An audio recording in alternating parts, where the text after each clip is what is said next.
Hello and welcome everyone to day number 1 here at the World Championship Series Summer 2019. Of course, we are live from the Cybersport Arena here in Kiev, and we have a lot of exciting Starcraft 2 matches ahead of us.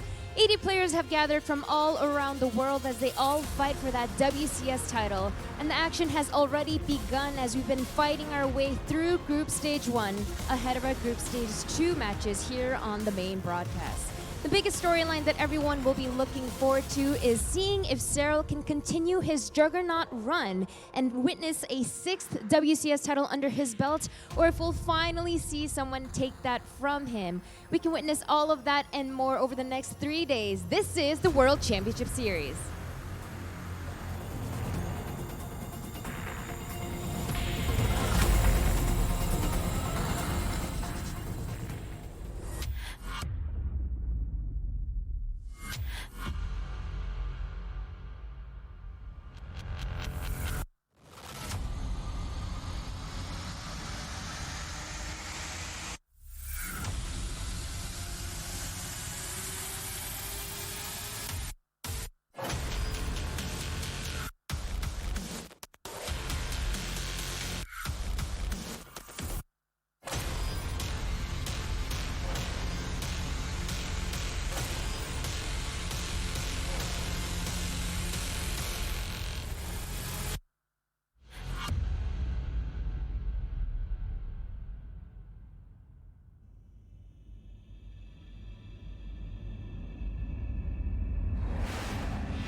Things are heating up here, ladies and gentlemen, as Kiev for Starcraft 2 is well underway. Welcome, ladies and gentlemen, to WCS Summer as we figure out who is going to be able to get themselves into the right position here to take all the marbles. My name's Kyle Harris, your host, and to my left-hand side I have Demuslim as well as Todd. Gentlemen, we are back yet again, here for more Starcraft action, plenty of players. How are you feeling, my friend? Honestly, I'm feeling great, and it's good to see a lot of familiar faces and also quite a lot of new faces. Like, we're seeing a lot of new youngsters come into the WCS circuit, and it's really, really good to see. Yeah, another episode of Can Anybody Beat souL here is what this feels like we're going to witness yet again, but obviously there's a lot on the line, not just prize money-wise for the WCS circuit as well, to try to make it to the global finals. So always excited to be there, and can't wait to see who's on form in this tournament. Definitely so. We've got a lot of names to talk about, of course, later on down the line. But before we do that, we've got a few things to talk about in terms of how the tournament works overall as well. And actually, we were talking to some of the guys before. Some people are saying that this is one of our most stacked lineups ever when it comes to a WCS circuit stop. So that's exciting to see in itself, Ben. Yeah, like usually, you know, Group Stage 1, we talk about it, we don't actually show it, but it's happened already.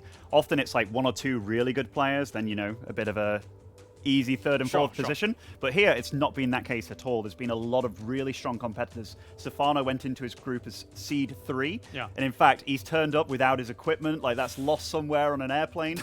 But it's his lucky charm. It is his lucky charm, because he actually managed to come out first in his group and add players such as Clemen, and I believe who else? Oh, Eric from Brazil, who's definitely not bad. So, and the last time that Stefano did this, when he turned up without his equipment, he won WCS Europe. So, and that was a long time ago. Eric of the Pylon Show fame, of course. Are we going to get a second picture of Eric, Todd? Do you think that's going to happen, or is there only going to be that one picture forever in existence? Anything could happen here. Anything except souL losing. Oh, maybe. Maybe, we'll see. Let's take a look at the prize pool, of course, as well here for a brief moment, as we do have that ready to go. And of course, that in its whole entirety, we first place with $20,000 going to be walking away with that. Of course, second place will be walking away with $10,000 as well. And it breaks down, as you previously just saw, over this way, in fact. So that's how things work there for the whole. Let's take a look at the tournament format overall, though, because we do have plenty of things to be talking about there as well. Not only how the group stage works, but also how our knockout bracket works as well. So, of course, we have 3 group stages, which do go on throughout the day to figure out then who is able to advance on into the bracket stage later on. And not only is the group stage there, but also there is the knockout bracket down towards the bottom. So even if you go out in the first group stage, don't worry, because you have a second chance down towards the bottom there. And then once you're out of the knockout bracket, you are done. It is over. There is no more you here for WCS Summer. So there's a lot of opportunities, Ben, a lot of chances for people to kind of prove their mettle, more so than 2018, 2017, etc. Actually, I think the knockout bracket is one of the best additions that we've had to the WCS circuit. Like, you can have a bad day, or let's say you've not been to a tournament for a while, you turn up and it's like, oh wow, I'm out. Like, I got to play 2 series or 3 series and I'm done. But no, that isn't the case here. A lot of the players really like it. Yeah. And what you tend to find is consistency. Like, if you are a top level player and you get the chance to go into that bracket, the best players tend to come out on top. There's not so many of these super surprises where you got very, very lucky. You tend to find that the best do float to the top. Well, I think even not necessarily as a top player, but I mean, as someone that finished many times last in his group once I went to this tournament, I wouldn't have mind having a couple more extra games, you know, to play to, you know, get a second chance, like Kyle said. And I spoke to some players as well, like last time, because it spreads out through the day. So I know like one player turned up a little bit sick, but then ended up doing way better the next day in the knockout bracket. So it's not down just to that one day where like you get to shine and stuff. So you know, that's a lot of pressure off your shoulders. Let's take a look at a little bit more of the nitty-gritty as well here for the tournament as a whole, as we do have the current map pool that we're going to be playing here for WCS Summer as a whole. A little bit of a change from spring, of course. I think we had 2 or 3 maps switch out. Correct me if I'm wrong. I think 3. 3 in total. So talk to me about the map pool. Ben, I'll start with you to get things going. Obviously, some of those names have stood the test of time here from spring onwards. Are we actually playing this map pool specifically? I think not. No, because I know there's a few maps such as Year Zero and Automaton. I definitely haven't seen those guys in a while. Yeah. But, you know, Thunderbird, right? Because Thunderbird's new, Acropolis Turbo is Cruise new. Exactly. as well. So there's a lot of new maps that are got new things on them, such as slow zones, 5 mineral field walls that you can, you know, extract and like set a new path to your opponent. Indeed. But yeah, very cool maps. So if you've just seen, you know, the new Men in Black film, for example, or whatever, you know, that little neuralizer, I did not. pretend you didn't see any of that for the moment. And of course, those maps that, you know, Ben has just mentioned, those are here as well. Turbo Cruise, Thunderbird, etc. as things go down. Todd, have you been enjoying games on the new maps? Slow zones, your fancy? Who knows? I feel like slow zones should be fast zones, but other Whoa, it's definitely interesting mechanics. I never thought that in Starcraft, with the way, you know, the pro gamers react to most maps, like usually, you know, they're like pretty unhappy when there's new maps coming, that we would be adding new stuff like this, which it kind of feels like we've opened Pandora's box now. You know, there's like no limits, right? Like that's what the next map's going to be called, Pandora's Box LE. I mean, the fact that like air blockers and everything, like. I mean, the fact that you talked about fast zones, I was just thinking about banelings on a conveyor belt into my army. Like, that would not be cool at all. This sounds perfect. Absolutely not. Yeah, but you can split faster if you're in it too. That's true. That's true. That's true. Well, I'm hoping for fast banelings. Let's take a look at the groups and how they've gone down. Of course, we have already played out one of our group stages here throughout WCS Summer, and we have the results coming in from that, of course. Now, for the most part, we had pretty predictable results, to say the least, from some of these groups. However, there's 1 or 2 outliers, I would say. For me, Cass going out in Group E, actually not making it after getting a round of 32 in WCS Spring. That was a little bit of a surprise to me. What are your thoughts, gentlemen? I think Ziggy finishing first in that group above Cham is definitely something that I didn't expect. True. I know Ziggy's got this very unique playstyle that everybody tends to know that he plays over in Europe. Yes. But Cham, you know, he plays on the NA server. I know he plays a bit on Europe as well, but maybe that caught him a little bit off guard. You have a lot of guys like Sakura. I haven't really heard about this guy too much before. I know he did very well in the Chinese Team League, but he's showing his weight and worth there by beating Cass in that group. One of the other fairly surprising results was Euthermal dropping to sort of, I believe. So he went through as a seed 2 in his group. I also was not that aware of Sakura too much, but then I went and checked his Wikipedia page, because that's what you do as a host, obviously. And he won he did really well in a Chinese reality TV show to find a good StarCraft 2 player in China. Todd, what is going on? Hey, we're trying out stuff in StarCraft that is working out. Slow zones, reality TV, and a brand new player called Sakura that's somehow doing well. I think it's pretty cool. You know, like sometimes we look at these tournaments and it feels like the newer faces, they're coming in, but they're coming in very slowly. You know, we talked about that last time with the newer generation players. Yeah. Guys like Skillers, Goblin, but it's really nice to see also somebody from China in this game with Sakura. I tell you what, there's one thing that really stands out to me here that I'm really happy to see, and that is Snoot topping his group with Harsteman and Hours. Like, Snoot, he announced his retirement quite a while ago. Yes, he did. StarCraft 2 retirements, you know, they don't last long, but he's been streaming a lot, and it seems like he's really, really trying to give it a go again. And the fact that he came out top in that group, that's really impressive. Yeah, some big names go through as usual here for our first group stage. I think a little bit unfortunate for a young upstart like souL, not necessarily new to StarCraft by any means, of course, but newer to the upper echelons of StarCraft 2. He got a rough group. Someone like Showtime and Nurture being able to top out that one. But that's why we got the knockout brackets. Wow! He's still in it, James. He's still in it. Yes! I'm happy for our Spaniard. That is good, some good times. As you mentioned as well, Eric, of course, getting himself third place in that Stefano And Penguin. group. And Penguin's playing. Yeah, third place. And I don't think a lot of people, well, given that Goblin's previous success where he made top 8 at WCS, here he finished second in his group, losing to Gung Fu Banda, who I don't know if he was even at the last WCS stop. Of Meisterschaft fame, Gung Fu Banda, of course. Certainly, a little legend. I remember all those years ago casting that. Actually, he had some pretty decent runs in WCS Europe, if I recall, too. Anyway, that's by the by. Let's take a look at Group Stage 2, because it is stacked, as always, here through WCS Summer. Todd, speak to me about some of these groups. Which are you most excited for? Which gets you going? I like Group F a lot, because T Drogo is the Frenchman on form, and we've got Sakura, the player we just talked about, but then we've got Snoot and TLO, a classic Team Liquid Team Kill here in the groups. Very important. I feel like that group's just really stacked, and it's really hard to predict who's going to be coming out on top and doing well in it. Ben? I like Group E.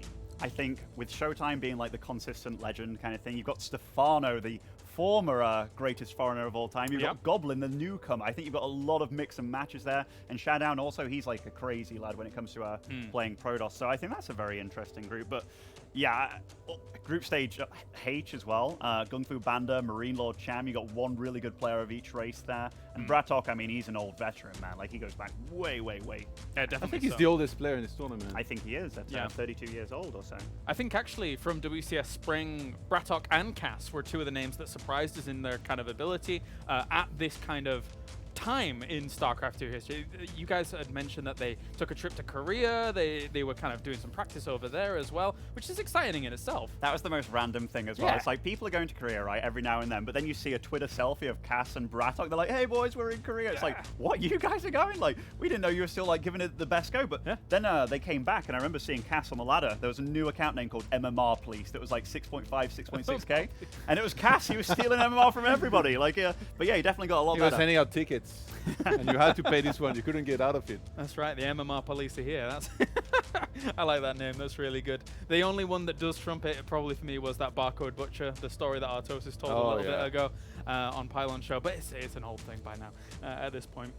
So, beyond all of that, for me, Group C is one that does stand out very, very nicely. Namsha, Nurchio, Zanster, and Harstem as well. Very heavy hitters in that group, Todd. And already we're getting to the point where when these players eventually go down to the knockout bracket, that becomes extremely stacked in itself as well. Yeah, it's very important to advance here in first place, and I feel like Harstem's got a tall order ahead of him. Yeah, it feels like Harstem always gets tested so hard in all these tournaments. You know, early on, he always gets tough groups. In particular, I felt Protoss against Zerg, like he always gets the harder matchup. So hopefully he's well ready for that. And sure. So it's time to kind of set the scene a little bit for the rest of the tournament as a whole, and it's time for everyone's favorite WCS segment, talking about souL, because you cannot start a WCS stop without talking about souL. Previous champion, WCS Spring. My big question to you guys is anybody going to threaten souL here at the ton? Is anybody going to challenge him for the title? You know, last WCS Spring, I really thought that Special might give him a good shot, but, you know, souL shut him down, and he's one of the best foreign Terrans that we have. If there's anybody that can make him bleed, and people have made him bleed, it's not as if souL goes through a tournament absolutely undefeated in maps. Like, he goes through it Rocky style, takes punches here and there. But Raynor has beat him, like, earlier in the year. I think Lambo always gives him a good run for his money. There's players like a Laser as well that are very, very dangerous. I think Protoss-wise, Drogo actually did really well. During Challenger for this, to qualify for this tournament here, Drogo had a very close series against souL. It was 3-2, right? Yeah, it was a 3-2, and like the games were like really close, like really even. So, I mean, there is a lot of good Protosses in this tournament. Yeah. Guys like Showtime, Neeb, T Drogo that definitely would stand a chance Neeb against as well, souL. But usually when we're here at WCS and when it matters the most, we were talking about it yesterday. It feels like souL doesn't know what a bad day is.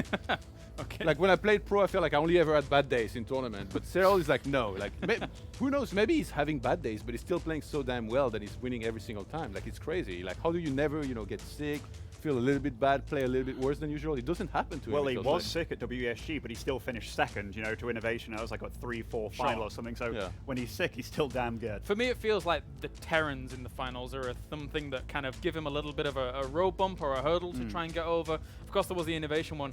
TY is one of the names from Home Story Cup, of course, that gave him a little bit of trouble, but he was victorious in the end.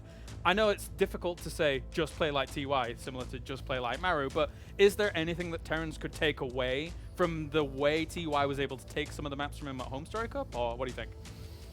Or they could watch my stream now and then see me take a map of souL, that kind of thing. Did you beat him this week, or? Not this week, but we haven't played this week games, okay. But no, the thing about souL, he's not the guy that will headbutt into you and play how you want him to play. He often dictates the pace of the game, and the thing is, he's the absolute best Zerg in the world. His late game control, second to none, and he just... Whenever I play against souL, I always know he's doing everything a little better than everybody else, and he makes it so uncomfortable to play against him. He's a monster. Uthermal has had some close series with souL before in the past. He's won some as well. Uthermal, before souL went Super Saiyan, actually had a winning record against souL, and I mean, he throws out a lot of the cheeky stuff like the proxy 4 racks, the 3 racks, the 2 racks. He can catch him off guard in that respect. Of course, though, we have our group stage 2 about to begin here for WCS Summer, and our first match is going to be Bly going up against souL. So for me, in my mind, it's always great to have Bly on the stage here in Kiev. Obviously, him hailing from Ukraine himself. Very excited for him to be able to kind of perform in his home country. So what do you make of the prospects here for both of these players and maybe even head-to-head? If you told me who did I think was a better player, I'd say souL. But for some reason, souL sometimes just never shows up. And the thing about Bly, I always underrate him, man. He's pushed dangerous. Yeah, do you remember that series against Neve last spring? Yes. He really pushed Neve to the limit, and he's one of the best. And the thing about souL is, he's very bad against unorthodox players. When they're doing something a little offbeat and stuff, that can really throw him off. So if you had a kryptonite for souL, Bly's the kind of guy that would do it. Yeah, souL's a big fan of the macro games, like the triple command center and stuff like that. So that's Bly's bread and butter, he wants you to go for the third command center, so he can play aggressive and kill you before that. It feels like Bly is very good at bringing out the worst in people, the worst performance, and he makes that happen by playing a scrappy style and very aggressive one. So we'll see here if he can do that to souL. Who knows that this is coming? Nowadays, there's nobody that plays against Bly. It's oh no, he's gonna macro, take a third base, go to 77. No. There's going to be aggression coming out. Well, for souL, again, only 20 years of age, so still a lot of years ahead of him if he wants to commit it to StarCraft 2. It's almost an internal meme between some of the players that this guy is the most cookie-cutter of cookie-cutter players when it comes to Terran. Can that be exploited, or how do you feel that kind of truly does stack up? Whenever I watch souL play, and I do think he's truly good, and I was his teammate at some point, souL always takes risks, which you have to do in StarCraft, but he takes them even against players that he's significantly better than, which makes him he can lose against anybody, but he can also beat anybody. But I think, given that he's young, it's a skill, learning when to know how to do that and when to execute it properly. And against Bly, you're not going to be able to get away with that. And the thing, Todd brought up a really good point, whenever you play Bly, you're not playing your own game anymore, you're playing Bly's game. Yeah, makes a lot of sense. Todd, he drags you into the mud. He lowers you to his level. I'll never. He's the king of mud wrestling, Kylars. Oh my god. Well, who is your guys' favorite at home as well? You can be involved over in Twitch chat. Simply vote for either Bly or souL, and you can tell us who you believe is either going to be the victor, or even, who's your favorite? Whose hairstyle do you like more? Whose chiseled jawline do you like more? That's what I want to know. Which do you like more? The important things, Kylars? The important things. Personally, I pick Bly's. Oh, yeah. He's got the same kind of chin strap as me. I like it. Yeah, same here. Todd, the hairless gentleman with no beard, you prefer souL? I feel like every time Bly plays against somebody of the caliber of souL, or even just in general in these tournaments, I always pick the opponent of Bly, thinking he plays the more solid style. But the thing about Bly is that's how you underestimate him. He knows, again, how to go for these build orders that people won't expect. So I'm going to make the same mistake I usually make, and I'm going to go for souL, thinking that, the more solid standard player will have the upper hand here in this one. Well, we shall see if more fool you, Todd. We shall find out. One thing that's important as well is that, obviously in WCS Spring, Bly was able to get to that kind of round of 32 moment where you then start breaking into the money, of course. But for souL, 41st through the 48th position, I think for someone like souL, who is very much so on the verge of breaking into the current greats in Europe, especially when it comes to Terran, of course, he's wanting more than that, surely. Yeah, I mean, in Europe, you look at the Terrans, and it's like Uthermal, Hero Marine, those are the top two, for very different reasons. Then third place, you've probably got Marine Lord now, but it was souL for sure. And the thing is, he can either show up or he doesn't. I was watching Uthermal talk about his list of the best Terrans in Europe, and he really said about souL, sometimes he can absolutely look like the best Terran there is. Other times, it's just not the same person. Right. And of course, both of these players has mega opportunity, Todd, to be able to get even more WCS points because they will be going to Asus ROG over in Finland as well, if both of them have qualified it. But thank you very much, gentlemen, as we are now ready to head over to the commentary team for all of the action. Our first best of 3 of the day. It's Bly going up against souL. G'day mates and welcome. WCS is around again. WCS Summer, our big final event. Once again, the Cybersports Arena in Kiev. I am Maynard. With me is the Starcraft darling Rotterdam himself. How are you, Kev? I am doing mighty fine, Maney. I've been watching quite a bit of Starcraft already, as the boys on the desk said. Of course, we had that group stage 1, a lot of fun results, and we also have a lot of other streams going on at this point as well, guys. I see you Thermals going up against Denver on the Wardy stream, so make sure to take a look at that. It seems like our Dutch boy, or at least my Dutch boy, Maney, is actually winning that one. Oh no, it's our Dutch boy. I love you, Thermal. Yeah, which makes me happy because I know he's been having a tough time against the Zergs lately.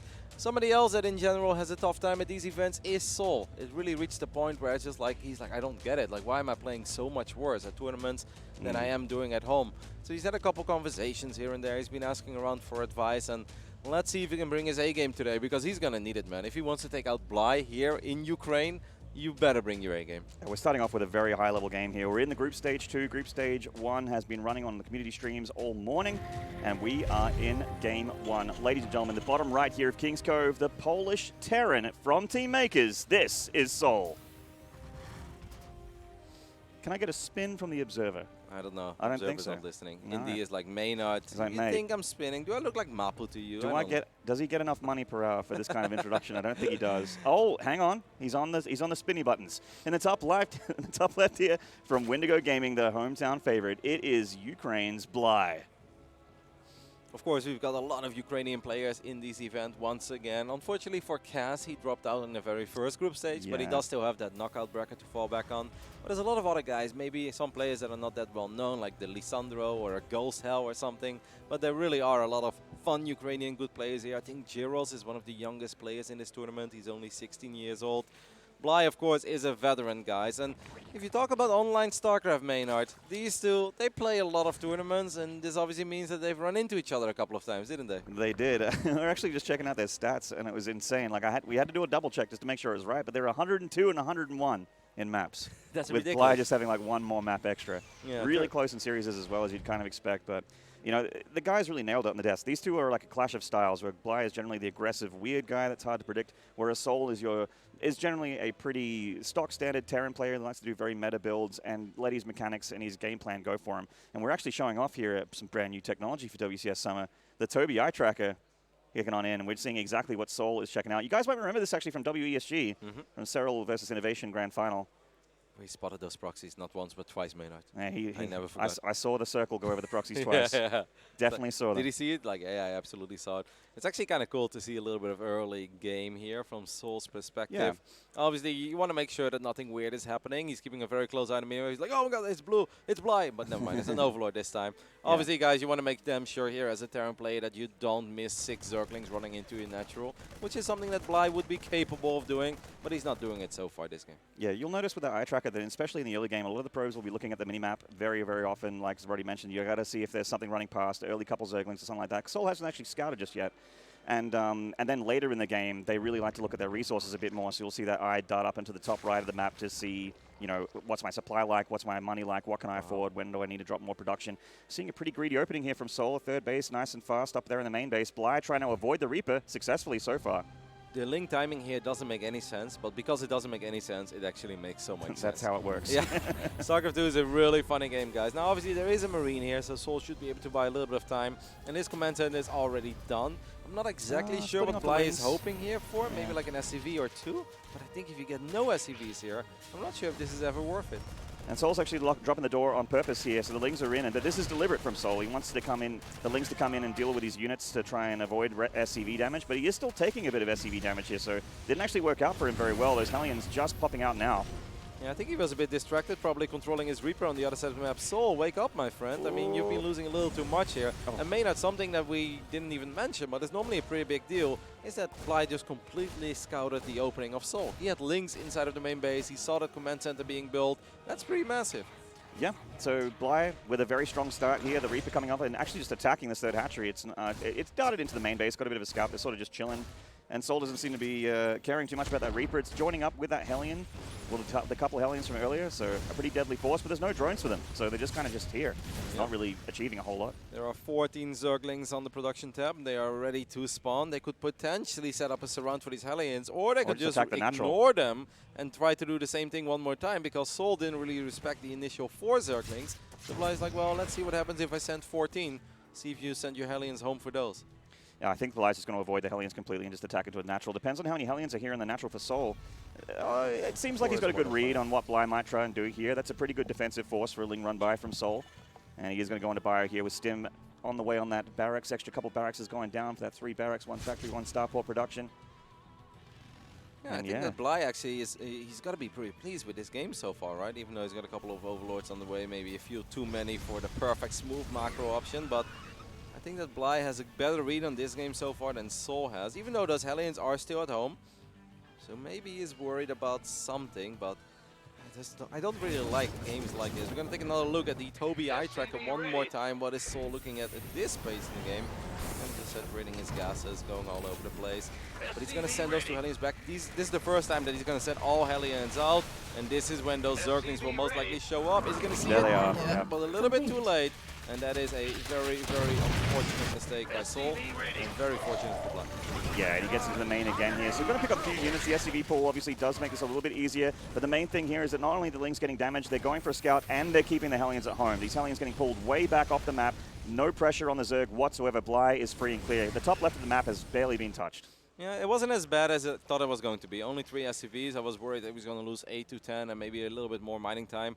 But you make a very, very valid point that souL is just not able to get anything done on the other side of the map. And this is often the case when a Terran player does decide to open up with 3 CCs, the way that souL did.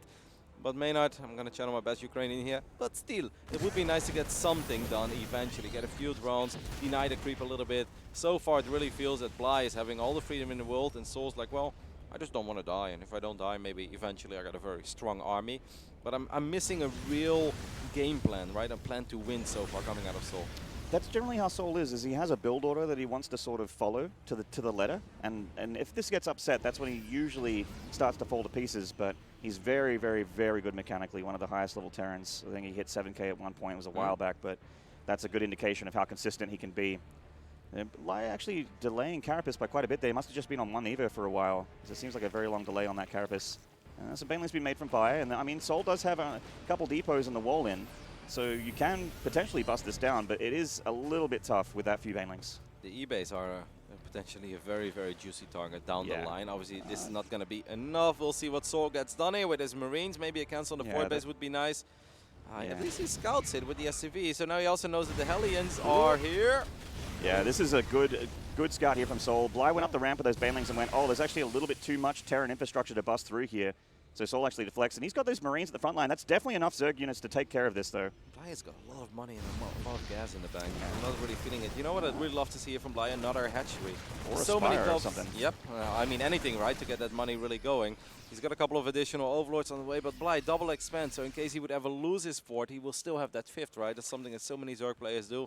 And if you are sitting on 1,000, 1,200 minerals, you may as well. There we do have that Spire, but I'm with you, Maynard. That Spire could have been a lot quicker. Certainly. I mean, there would be Mutalisks out by now, and a pretty convincing number as well to be able to at least deal with these medevacs. Catching a few of these banelings on the outskirts there, so nice little trades there for souL. He's going to set up the edge of that creep and start pushing the Zerg creep back and hopefully get in range of that third. This hatchery, unfortunately, is being placed right in front of the Terran army, so that might be delayed as well. This is enough Marines with upgrades to actually really be annoying for the Zerg, especially with that tank.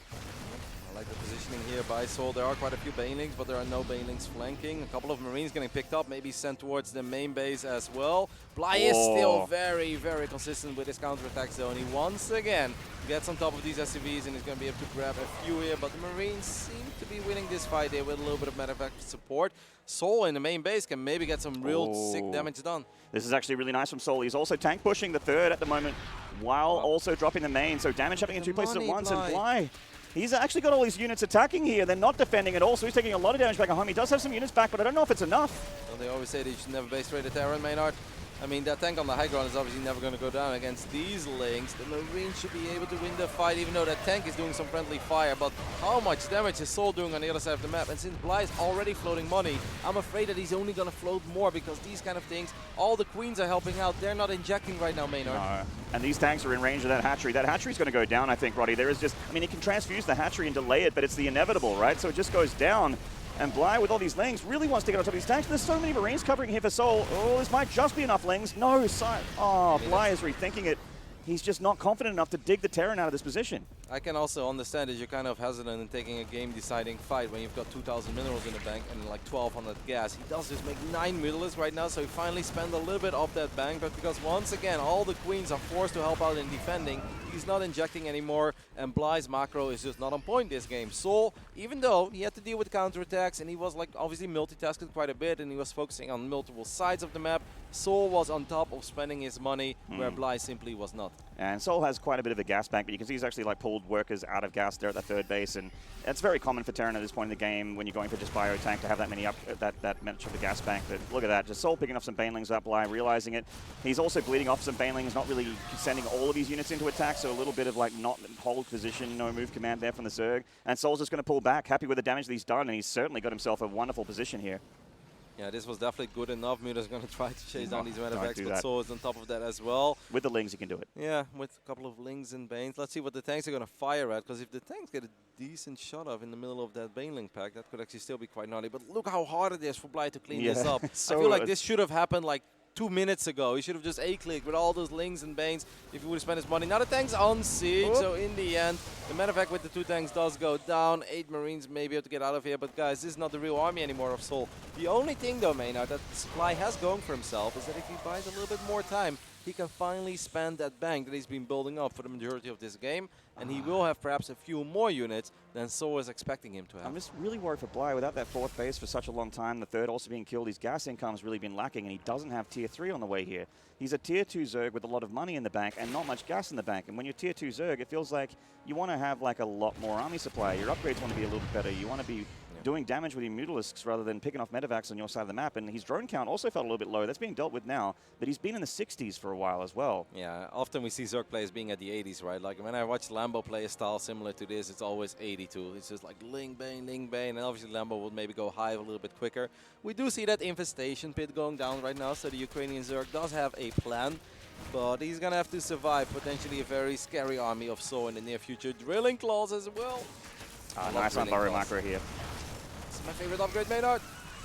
Widowmine's so exciting. It can be. As a Terran player myself, it's one of my favorite units. Great comeback. I think we have a drop as well on the natural of Bly. Can we take a look at that? Is that a Widowmine drop? Yes, it is. A mixture of Marines and also Bio and some Widowmines. 6 drones going down. Nice little bit of damage there for souL. Bly actually pulling back from the attack as well. He does have those burrowed banelings as we saw earlier, so he could potentially get a nice cluster there, but it's a bit of a weird position there. I'm not sure if he's going to catch too much bio. I would like to see souL get a little more aggressive soon. No, my goodness, it's so close. No. Yes! Oh my god, I got shivers. That would have been a good one. Ah, mate, that would have been a really good one. That would have stopped souL from pushing, and that could actually allow Hive Tech to finish up. Obviously, Bly still knows that they're there. If he pushes this army back further, man, that's so funny. Widowmines and Banelings right next to each other. Do you think they see each other on the ground, Maynard? No, I don't think so. I don't think that's how underground works, Roddy. I don't think you get to see the thing next to you when you're underground. I think that's how it should work. We're If we're both in a swimming pool together, I can see you, even if on the way. That's water, mate. That's not dirt and soil. Hey, you don't know what this planet is made of. How many times I in don't your want life to have a you been to scientific King's debate. Cove? This is the first game of the first best of 3 of the day. We're having scientific debates on stream. I like the inclusion of investors here for Bly, by the way. Yep. Really does make dealing with this kind of bio composition a lot easier if you can lock it down and then hit it with the banelings. A big circling run by here as well. There's a planetary, unfortunately, for Bly, so attacking that with the lings is a little bit rough. He's splitting them up. Soul doesn't have a ton of units here in the third base, so he could get some SCV damage. souL doesn't have a wall off here. That one I'm most surprised by. I mean, I know that he's been rallying units kind of through this, so I guess maybe he just feels like he's always going to have some units here, and the reinforcements will always show up there, but it's a tiny bit odd not to have a wall up there at all, because it could make his life a little bit easier. We do have a drop at 9 o'clock, doing a little bit of damage. I love how there is still a Winter Mine in the natural of Bly as well. Yeah. Been sitting there forever. It's just out of range of anything. Just out of range. It's got 3 kills, so it's already kind of paid for itself. The Queen's left a little exposed here. The creep getting a little bit far back here for Bly, actually. souL doing a great job of pushing it back every time he moves out with these scans. He's a little deep right now. Even though he's pre-splitting, I'm a little worried about this engagement. And Bly with a nice counterattack here, going to stop that CC from getting dropped down. A good Baneling connection as well. That looked like 5 or 6 dead Marines. Uh-oh, and he's going to run back. Don't forget about the burrowed Banelings. We still have that. This is a phenomenal counterattack by Bly. This time getting a lot of SCVs, forcing the entire army back. There are some burrowed Banelings here.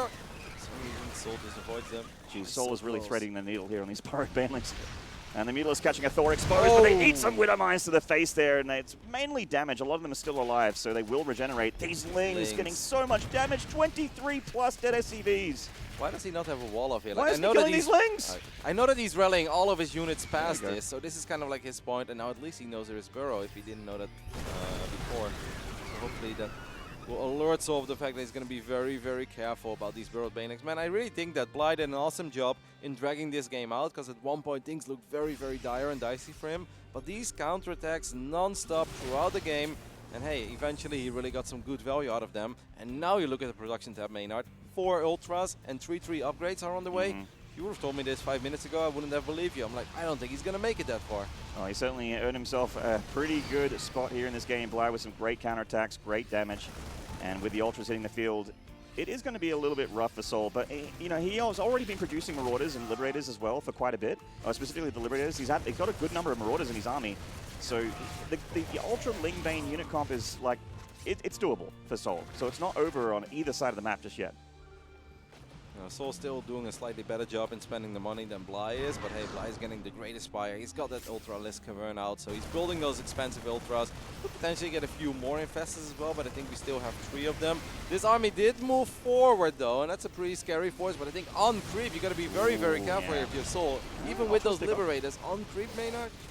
He's getting Infestors and Ultra kills here. What? Whoa, okay, that's not the right button, I don't think. What's that? Yeah, I think he might have maybe F2 burrowed or something, but that was just unfortunate. He's got a bit of damage on that army, but it might not matter because Bly's has got so many units, and he crushes this Terran army on creep, pushes it way back, and the Liberator's going to go down the Needles as well. souL getting cleaned up on the map here. He does still have an army to reinforce. There's a couple of good Widowmine shots there in the end as well. One more Fungal does connect with one of these Liberators, so he's going to get those as well. During all of this, did we get some more economic damage? I mean, souL did take care of that base at 9 o'clock. That one is completely gone. And I think we still had a couple of Marines here and there being annoying. I mean, 61 drones. Bly kind of out of minerals at this point. I mean, yeah, Bly won that fight, but did he really though, Maynard? That was a weird APM graph right there. It's a 1200 APM to 0. That's a lot of changelings. That was one hell of an engagement. I've never seen an army running. It's like, yeah, I'm almost there. Let's just burrow everything. And then like we disengage, like never mind, I should go again, right? Like, I mean, almost certainly a mistake there. the changelings coming forward towards souL is like a bowl of Marines that he forgot about. Actually, yeah, the Widowmine's going to kill a lot of them. It's so funny. The YOLO Liberator right on the hatchery. This is what you do in the late game. Very nice stuff from souL. He's only hitting one place at the time, though. He's got his little army here just try and deal with He's coming in the natural as well, Maynard. He's hitting from the north, he's hitting from the west. He's in multiple nice. locations at once. He's going to get one of these queens. The middle one. Okay, the Widowmine doesn't exist anymore, which makes me kind of sad. But I'm starting to get very, very worried for Bly again. I liked his like late mid-game, so to speak, because the run-bys did a phenomenal job, and he was finally getting up to a very powerful, scary army. But then he had a pretty terrible engagement. That economy, that's not what a Zerg economy is supposed to look like, Maynard. Not really. I mean, Bly thankfully does have these spellcaster units, so he can still take an engagement here and there. But souL's getting to that really scary point. Maxed out Terran, 3 upgrades, ship upgrades on the way as well. Liberator count, Marauder count's really high.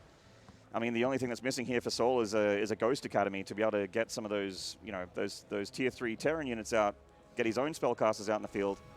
Because it's about that time where Bly wants to be hitting Broodlord o'clock, you know. He's got the Corruptors on the way, he's had the Great Aspire for a while, and that really feels like the strongest unit to add to his composition, considering what souL's gone for, which is just a very big ground army. The only thing I'm a tiny bit worried about here is Bly goes Broodlords, is that his army becomes very, very slow. And he's already kind of running out of bases, right? So he really needs kind of a fast mobile army to defend multiple locations. Because this is not the kind of Zerker. He makes 17 drones now. That's very ambitious. We do have some Burrowed Banelings here. Those would be good hits, mate. Those are all the Marines. That's actually the perfect time. There we go. All right. We did it. Wait, there was a missile turret. The missile turret did it. That was not Bly. That was the missile turret. This is a proper first game of a WCS event, Maynard. I love it. Good stuff. A double parasitic bomb here on these medevacs. They do get killed and they do get knocked back, and Bly is on the front doorstep here, the Polish Terran. It is a planetary. It's about to finish up, so Bly does pull back, and I think that's smart here. Just reset those losses, regenerate some health, regenerate some units. 8 more Corruptors on the way. Surely it's Broodlord time.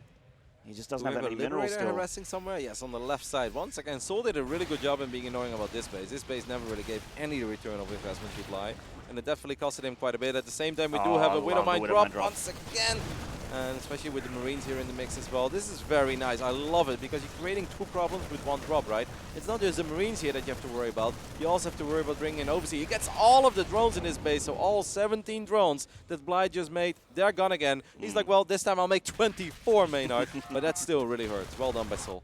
Yeah, I mean, his mineral bank, though. It's that part of the game where Zerg wants to be on like 3,000 or 4,000 minerals at least, maxed out, pushing the Terran back and spreading that creep and dealing with those drops. Widowmine, again, getting another couple drones. He's going to keep killing drones until Bly gets some detection over here. And this is just, I mean, this is the part of the game where I get really worried for Bly, and that's specifically the late game, because of the Terran that he's up against. souL is one of the strongest late game Terrans I've ever seen from Europe, you know, especially against Zerg in the latest game. His ghost control, his nuke harassment, his control of that super late game army. And speaking of nukes, 3 more Ghost Academies getting dropped here. So souL has definitely got some in the cards for Bly here. Yeah, and every hatchery is burning already as well, right? It just doesn't feel like a very solid and stable Zerg. Kind of feels like a wonky Zerg. Like, yeah, Bly did finally get up to 80 drones again, and he does still have an army, and it's never going to be easy for souL to just take the engagement on creep. And slowly but steady, more and more of the map is getting consumed by the Zerg, but you still gotta love the way that souL has played this over the last 4 or 5 minutes. And I mean, Bly is good in staying alive, and he does actually have good upgrades, right? Like, let's not forget that he got those 3-3 upgrades a long time ago. He's got Adrenal Glands, he's got Chitinous Plating. So Bly has most of what he could ever want for. But if you're asking me, how is Bly gonna attack off creep? I have no idea against all these ghosts, Maynard. Yeah, I mean, souL's not only good with those, with the harassment in the late game, but he's also very good defensively. He's really good at setting up those really abusable, like dug-in trenches of Terran structures where you just have like planetaries, turrets everywhere, and having a great SimCity defensively. You can already see in the minimap, there's so many Terran structures all pressed up against each other. A lot of them are planetaries. And he is getting a hatchery kill as well. That hatchery... I know, this one at 9 o'clock keeps getting sniped over and over and over again. So I think Bly is doing a very smart thing right now and just taking the right top side of the map, because he seems to be doing slightly better in defending those bases, despite the drone losses that we saw. But that hatchery at 9 o'clock, it's just not going to be a thing, Bly. I think you just got to accept that it's not a thing. Yeah, he caught the Terran drops here. He does lose quite a few Banelings, and there was some Investor energy there as well, but thankfully those things do still have 14 damage on them, and they've taken down those airships. I think even 12 would have done the job. Even 12 would have done it. Yeah, a couple of Widowmines in the mix as well. Multiple nukes being dropped now as well, and this is going to be tricky. Bly should be aware that this is a very saturated base, and it's always a likely target. But these nukes were dropped at almost the exact same time, so sometimes you're going to miss out, and Bly is definitely going to take a hit here. Oh, 26 drones just like that. He does clean up this hatchery, so he saw the dot there, but souL timed those nukes out perfectly. Yep. I mean, he's remaking 29 drones. I love how souL dropped the scan just in case. He's like, I got all of them, right? Yes, you did, souL. You got all of them. Well done. That was quite a decent nuke. We're going to get a few more of these as well. More Vikings on the way now. I mean, both players seem to be very, very content with letting this game go for a very long time. 007 over here still finding some more damage. Big snipes there, Dead Ultras. Nice pick up there for souL. And he's starting to get really scary here, Roddy. I was really, really worried for Bly's ability to engage this army. He doesn't have tons of Infestor energy either. And look at all those Liberators. Those Liberators almost feel untouchable, right? How many Corruptors do we currently have out on the field? I feel like we barely have any. We have no Corruptors at all. How is he supposed to get on top of these Liberators? Yeah, infested Terrans, maybe, slowly but steady, but you cannot go through that choke point. That's just impossible. Another nuke here for souL. Liberators hitting in several places at once as well, while pushing forward on the creep. souL is in 4 places at once here. Yeah, you gotta love it. souL's actually really good late game. You said it as well. Bly is gonna try to counterattack a little bit, but he's losing so many drones left, right, and center. There are Liberators arresting mineral lines as well, even taking care of the majority of the larva, as the observer is showing us as well. Maynard, let's play the guessing game real quick. How many drones has souL killed this game? 80. Oh, I was gonna say 80. Oh my goodness. Andy, you meant to let us guess first, mate. I could have sounded really smart just now, and I just lost that ability. Yep. Just took it away. Now, next time I'm going to ask Maynard, he's going to be like 12, and it's going to be like 37. You know, you make him look bad. Well done, Indy. It's early days yet. We've got plenty of time to look foolish, Ruddy. True. There's I drops mean, here. hey, we've got 3 days. Yeah, that's right. It'll be fine. So the Ghost managed to sneak on in. Of course, there is a Spore Crawler there, so he cancels that nuke, tries to escape the vision, but does die. And then these are actually things that souL can afford, because he has the kind of bank that a Zerg would want at this point of the game. And he's just using these small amounts of bio to find damage. This hatchery dies for the 50th time? Yes, I think 51st? I think you're spot on there, actually. Absolutely no exaggeration. Bly still has an army, guys, and let's take a look. I'm going to take a look at the eye tracker of Bly. What is Bly looking at? Basically looking at everything all over the place. I love how he just looked at his own gas. He's not using his interface, guys, I promise. He's got a different one. He's probably looking at his own groups. He has a lot of the mini-map. And he's playing fast, but I don't know. What do you think Bly's game plan is here? Is he hoping that souL just overextends and creep, that it takes a terrible fight? I think so, yeah. Trying to get a juicy fungal on the Ghost as well. That's the best way to deal with the Ghost here. Really, his only way to deal with the Ghost. It's just the EMP there. Does still have plenty of energy on the Infestors. It's a bit of a weird siege up on that Liberator, but it is going to catch those drones on the retreat there. Advanced Ballistics helping out. And that's going to park it right on that hatchery. I love the YOLO Liberators in the late game. You just find those hatcheries in the minimap and just click right on them with your Liberators. And that's a high ground nuke right here. Hello, mates. It's going to be kind of hard to find as well. Yeah. Oh, a couple of very good Vipers snipes as well on these Vipers. So the spellcasters that Bly so desperately needs to win a fight, they get sniped from far away. I mean, we have a little bit of a link counterattack. Oh, no. The Spore Crawler should borrow time, right? Tell me he doesn't land this nuke. I don't think he's going to land the nuke. I don't think there is a nuke anymore now. Oh, nice fungals here. Vikings and Ghosts getting picked off. There's definitely things that Bly needs to kill here. It's a lot of Vikings. The corrupt account not super convincing here. The air army of the Terran is quite scary, actually. Looks like he might have lost quite a few Ghosts. That Ghost on a casual 23 kills. We're definitely over 100 drone kills by now, right? Has to be. Oh, 95. just Oh my goodness. So close. at least Indy Less gave us time to guess. I love how almost 500 links went down as well. I mean, I love the counterattacks early game by Bly, and I loved him in the middle of the game as well, when he was clearly struggling a little bit in spending his money. I think that this was kind of a sloppy game by Bly at first. Same, of course, can be said about souL, but I do really like the way that souL has played this over the last 5 to 10 minutes. I think he's been looking absolutely on point. And Bly maybe feeling a little bit of that pressure, even though this is only group stage 2, guys. This is a pretty tough group, because this group is completed by Ziggy and Clem. And I think especially Clem. I mean, Clem is not a free win for anybody in this tournament. And Ziggy definitely has his builds. He's scary. He's dangerous. So this is a match that does absolutely matter. And obviously, Bly probably puts quite a bit of pressure on his own shoulders. He wants to do well here in Ukraine. And he's a very passionate, very very emotional player, for good and for bad. Nukes a couple plots here at once. This is the strongest cliff for Terran, I feel like, in this matchup, is to have that little high ground there with tanks or ghosts or whatever you want, and one of these nukes is going to land. There we go. And he just queues it up again, just denying mining here from that base, basically. And you know what? One of the most demoralizing things for a Zerg in the late game is when the Terran has the audacity to kill their SCVs. Like, just throw your SCVs at you, because they're maxed, and you know they're maxed, and they're just going to get bigger and bigger with those stronger units later on in the game. The link counterattacks from Bly, I mean, trying to get damage done, and he is technically getting damage done, but the army of souL is just getting more and more complex, more ghosts, more liberators. He's throwing out some Marines, though, because dealing with Lings is actually quite tough, strangely enough, with his unit comp. Yeah, I mean, these are very feisty links, right? They've got all the upgrades. These are 3/3 Zerglings with Adreno glands as well. Liberators would obviously help out a little bit. I think it's so interesting the way that souL played this, where he decided to never wall off his third base, basically, and only got the big wall off in the natural. Yeah. And then, I mean, like, yeah, it sort of worked out. I can see where he's going with it. His command center is going to go down, so that's a nice little pick-off for Bly.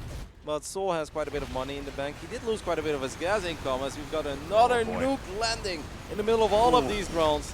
Now we're definitely over 100, Maynard. Actually going down as well, that's massive. These weapons of mass destruction really putting in the hurt on Bly. So many liberators as well, and the corrupt account, while it technically exists, just isn't able to stand in the air army of souL. I want to ask you about the sensor towers. Take a look at the minimap. Doesn't it feel like a little toddler put down all these sensor towers? It's like, circle, circle, circle. I kind of see what you mean, yeah. It's like, I want to have all the circles next to each other in the minimap. That's way nice. Maybe he really likes the Olympics. He's trying to draw the Olympic rings. Yeah, I know. He's missing one of He's them, missing I one, guess. but you did say a child story. Slightly too much overlap, I'd say. Like, yeah, there's a little bit of overlap in those Olympic rings, but I don't think there's too much of it. Depot just blocking off this links from the natural, but this third is it's run by City because of that wall in, or lack thereof. Yeah, I mean, But, once upon a time we had 3 depots, but they've all been gone for a little while. Oh man, I just think that the longer this game goes, the harder it's actually getting for Bly to win the game. I mean, yeah, he's trying to take these hatcheries, but souL is not letting him get past this half of the map without losing units. We're looking at 6 banelings right now, I mean, Zerglings are not going to win this game. We know it. Lings are actually not that great against Ghosts, because Ghosts are very tanky units, and then on top of that, you've got Medivacs often above them as well. Ghosts have pretty good DPS, so the Lings are just really not going to make the difference anymore. In general, you really want to get that sweet combination of a nice Fungal Grove and then a couple of Banelings to connect with the nukes, but unless souL lets him, Maynard, that's 28 goals, my friend. 28. Yep. That's why I said I was getting worried for Bly, because I saw all those ghosts from the Lings run by. I'm like, geez, that's a lot. Yep. Take that, Extractors. I always love it when the Extractors don't mind out going down. It's like, yeah. Yeah, you take that. Can you retake them? You can, right? Yeah, of course. You can build on the geyser as long as you want. You just won't be able to mine out of it. This hatchery's not happening, mate. Where have we seen that part of this game before, Maynard? I think feel like it was from minute 6 to I was about minute to say, 29. there are certain things that keep happening in this game. The Yeah, Lings deja going up vu. this ramp, then they run towards the south side, and they They'll get get a in few this more time. SCVs, and then we get the gulls, and then, okay, a couple of the Lings go in the main base instead, whatever. But there are certain things that just keep on happening. I feel like I'm watching a movie where people are like trying to troll us. It's like, take a look at this GIF, and then it's actually like a repeating GIF, you know? We're actually It's a part of it. looped GIF. Yep. Always impressed with people that can do that. Shout out to Borstein. We got the Zerg army just on that creep spread, and it's really not able to get a whole lot further. Like, spreading creep is not really a thing that Bly's been able to do for a while. I feel like his queens have been killed a long time ago. How many queens do we have left? Like, is one. Okay. One, yeah. All right. Yeah, she is. What up, baby? And she's Get out putting there. in the hours, by the way, Maynard. She's Get in putting there, in lady. the hours. Let's do it. Need to get that creep spread back. Yeah, I want to get that base at 9 o'clock. That seems like a great idea. It's like, oh, my back hurts so bad. My feet are so tired. Queen is working OT in the very first game of the tournament. She needs some sisters. Got to help her out. But I mean, Bly can't even afford queens, man. That's the sad fact here for Bly, is he's had a really bad economy for quite a while in this game. And while 43 drones is never really good, and Terran's on the same amount of workers, Terran still has a bank. He doesn't need those workers, whereas the Zerg absolutely does. We're going to get another nuke. It's going to be a good one. Yep. Actually, the Spine should be able to deny it. I mean, Sport No, I on think the the nuke right. still lands. Oh my god, it takes forever to land the Spine. Up. And blue. That's 11 more drones going down the drain. Only 32 drones remain. We are going to get a couple of infested Terrans here, so maybe Bly's finally just had enough of this game and he's going to do his best here to make some magic happen. But the ghost count, Maynard, is so incredibly high. Do we even have any fighters? Yeah, we have 2 fighters apparently. Well, that's about it, Manny. And these fungals from Bly, well, he's gotten some juicy ones earlier, hasn't been able to get any juicy ones since. Ghost coming forward, gets an EMP there on some of those infestors. Some of them still have energy, but a lot of them do not, and that means that they are about as useless as, so was it one-legged man in an ass-kicking competition? It's about where those infestors are at. Don't want to go there, but we do have a couple of buy units taking out this base as well, and slowly but steady, guys, just seems like Bly is running out of steam here, and maybe he's been out of steam for a little while. Where I said in the very beginning of the game, it felt that souL didn't have much of a plan, like it wasn't really relying on timings. Maybe souL only had one plan in this game all along, that's like, let's not die. And as long as I don't die and I slowly but steady take another base, I'm going to be fine here. The longer the game goes, the better it will be for me against Bly. And maybe he was spot on, Maynard, because for the last 10-12 minutes, I just don't know what Bly is doing. Like, I don't see it really going anywhere. He clearly doesn't have the economy, he doesn't really have the map control anymore. Even when he had a lot of vision, I feel like he still took quite a bit of damage from nukes and drops. Those ghosts. And I mean, souL's is kind of running circles around him right now. She's worked so hard. Oh my god, was that a mass snipe? Yes. Why did he do that? You get refunded energy, though. Rapid fire? Yeah. Yep. I still never use rapid fire. I gotta get onto that someday. It seems so good. It is very good, but I don't use it out of principle. I'm an old man. I like clicking buttons, Maynard. Well, you know what? If you don't use it, then I won't use it. I will never use it. Because I want to be like you. I think the beauty of RTS is clicking buttons. Not clicking one button and seeing the same action being repeated 15 times. Fair enough. Call me old-fashioned. That's just the way I like it, Maynard. Well, Bly sees that command center where he's tried to take a hatchery so many times. and he'll be damned if the Terran takes this base. I will never look at this base the same way again after this game. I'm going to call it the Bly 4th base. That's what I'm going to call it. Or the Bly 5th. Whatever it was. Yeah. I feel like souL was very close to ending this game when he was taking out the initial 4th, right? Or the 3rd, actually, and he cancelled the 5th base as well. Then he went for a little drop in the main base. I kind of thought that the game was going to end there because Bly had so much money in the bank. And like, often people will look at games like this and they're like, all right, guys, so what should Bly do right now to defeat this Terran army?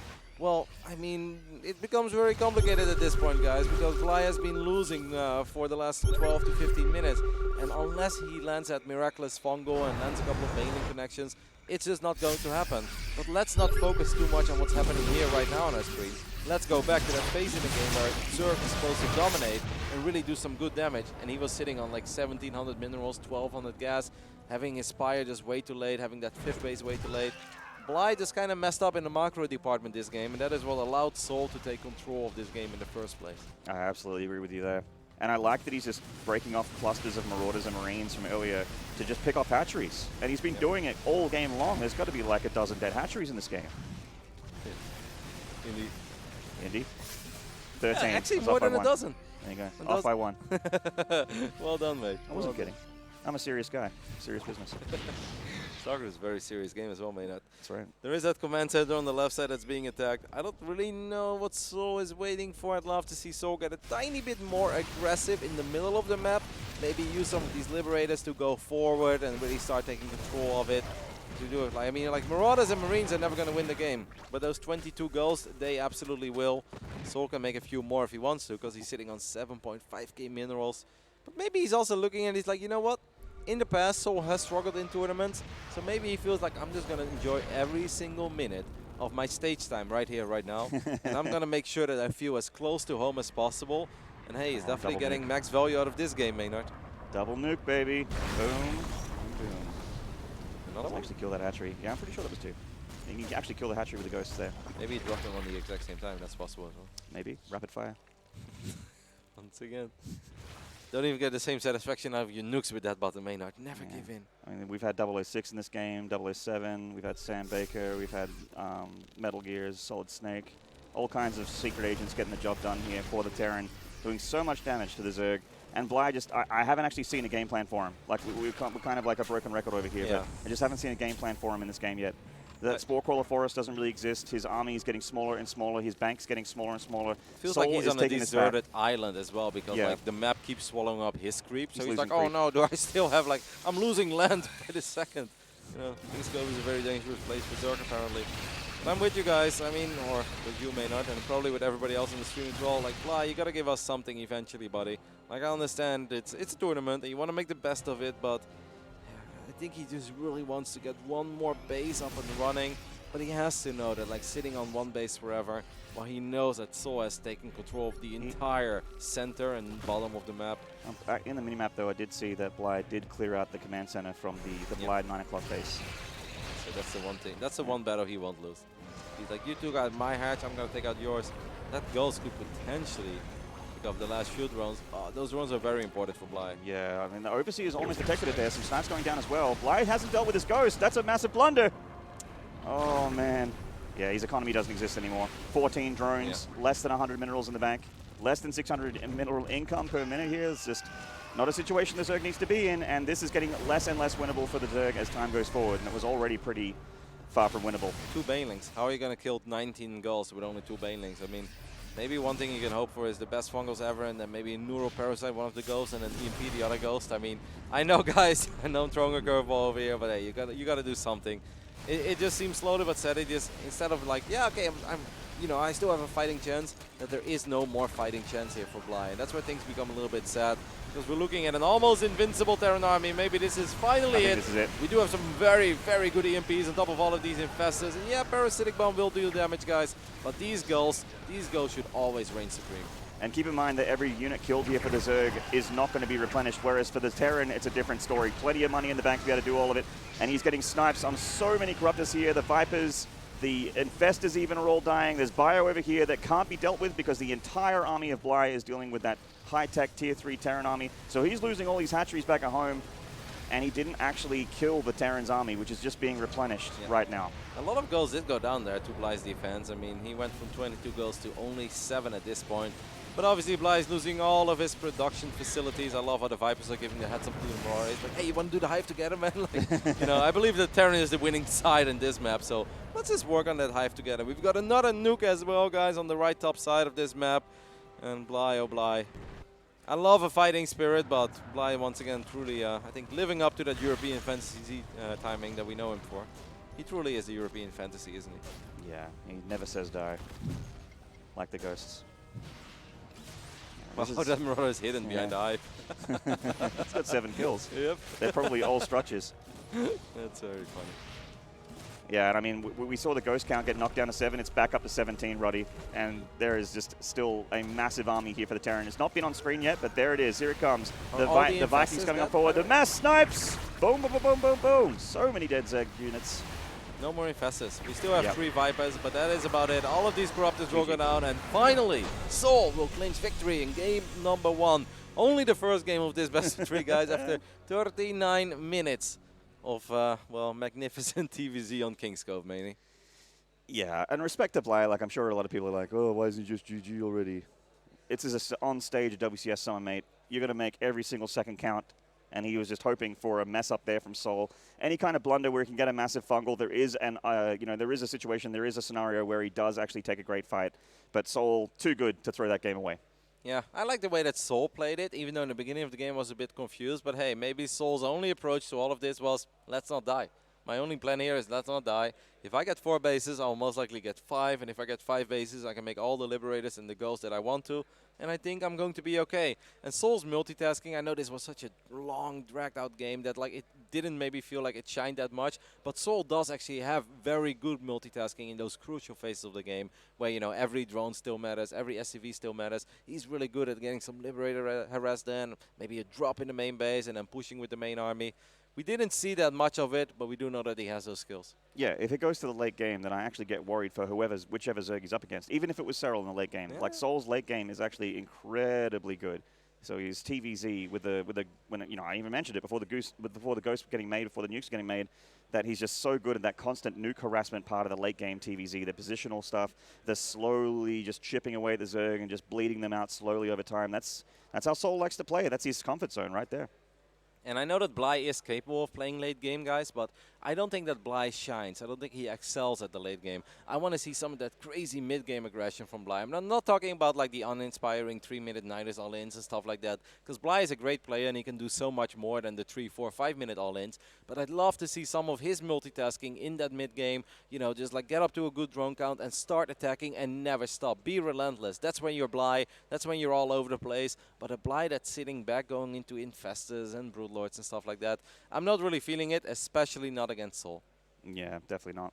Well, we've got souL with 1 map on the board after 39 minutes of TVZ action on King's Cove. It's usually a pretty good map for Terran and TVZ, though. You know, there are lots of attack passes the Zerg can get their run-bys and that happening. But once it gets to split map, the Terran has a lot of ledges to abuse. You know, that high ground above where the Zerg usually has their 5th or 6th hatchery on the very, very north of the map is really, really hard to deal with. The cliffs in general, hard to deal with. The ghost nuke harassment, plenty of cliffs to hide on. We'll see what the next map is here for the players and get to talk about it since. So we didn't actually get the map pick bans for this series, I don't think, or at least I didn't get to see them. No, but I'm expecting maybe something along the lines of a new Repog. New Repugnancy, yeah.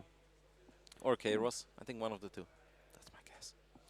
You know, I've been watching a little bit of the YD stream as well. Once again, guys, we have a lot of community streams here on day 1.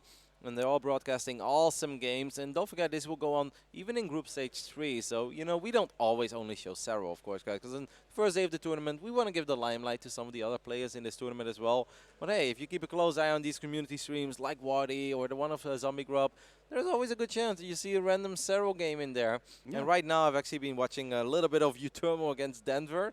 While that was going on, Utermo won that series. Then there was another brand new best of 3 of Australia and Sort of. I watched that one as well, and now actually there is a Utermo versus Hellraiser game going on. So I'm definitely getting my daily amount of Starcraft fix over here, Maynard. Yeah, we actually have the Wardy stream open at the desk. We've got the main stream open as well. Looks like the game has begun, by the way, or maybe souL's warming up. Looks like it's actually going to be New Repug. Yeah. All right, good guess. My first guess was right. In the bottom left here, currently down the series, this is Wendigo's Bly. This is just the opening match of this group, guys. We are in the second group phase of the tournament so far, but this group is completed by Ziggy and Clam, so it's definitely pretty important to win your first series, because none of those guys are easy wins. In the right top side, we're looking at the main base of the Polish Terran. It is souL. Representing Makers, so many strong players. Still got to see Showtime and talk to him a little bit, and of course a lot of Showtime fans and just Makers fans out there are a little bit worried about the guy's shoulder. But he still managed to qualify, still managed to get himself here to the tournament, and he's feeling like, you know, he's still feeling a bit of discomfort, but still getting a little bit more happier with his level of play. You know, Showtime was very upset for a while about where it's at. I completely respect that, like to have basically your livelihood, you know, start to look a little bit rough when you get those injuries. Yeah, but I saw him bench press this morning, like 240 kilograms. He's like, yeah, shoulder still hurts a little bit. Normally I do 280. I'm like, you know what, Showtime, I respect that. You know? Take 40 kilograms off. Still pretty impressive to me. He's like, we'll see how we do today. Normally I can crush the human skull in 20 seconds, but this morning when I practiced on a guy in the street, it was 45. The problem is with 240, often I push it through the ceiling because it's so light. These things happen, guys. This is all part of a Starcraft tournament for us. We'll see what souL. I would love to see souL finally have a great run in this tournament. The boys at the desk were already talking about it a little bit, but souL is better than he's performing in most tournaments. This is the way it is. We keep saying it, and we've said it so many times that by now I understand if people at home are like, can you guys stop talking about souL and how he's so much better, you know, than what he shows in tournaments? But he is. Yeah, he is though, and it's like, but it's hard to tell the people that over and over again if he keeps having very surprising defeats. And even earlier today, I think he dropped a map against like Brain Lobby, and I'm like, who is that? And like nobody really knew who that was. But that's just souL for you. But at the same time, that same souL can level up and can suddenly defeat a Bly in the next series, and maybe even win this group if he gets a good TvT victory over either Ziggy or Clam. And then, hey, souL finally is in the top 32 at least, or the initial top 32, right? Group stage 3. And then maybe the sky is the limit, because it is time, Maynard, that this young man from Poland finally gets a top 8 or a top 16 at least under his belt, and no more early exits. That's why I'm usually, you know, that's why I would kind of favor Bly in the series, because it seems like a very good counter pick to someone like souL. You know, these maps to people that you wouldn't expect him to lose to are usually when someone plays a little bit weird and a little bit unorthodox. You know, souL is a very meta player. He expects or, you know, prefers his opponents to do things that he can react to, because if people do what he predicts, he's very, very hard to stop. I mean, we got to the late game start, you know, for the Zerg in the super late game, there's not really a whole lot of other choices other than go into Ultra, Broodlord, and Lost Spore Crawlers and try and hold back on creep, and that's exactly what souL knows to play against. But if it's the early to mid game and you're doing weird things like, you know, your run-bys, Nidus Worms, you're doing cheeky roach tactics, that sort of thing, then all of a sudden he has his games plan messed with, and he finds it hard to recover. Yeah, he doesn't always adjust very well.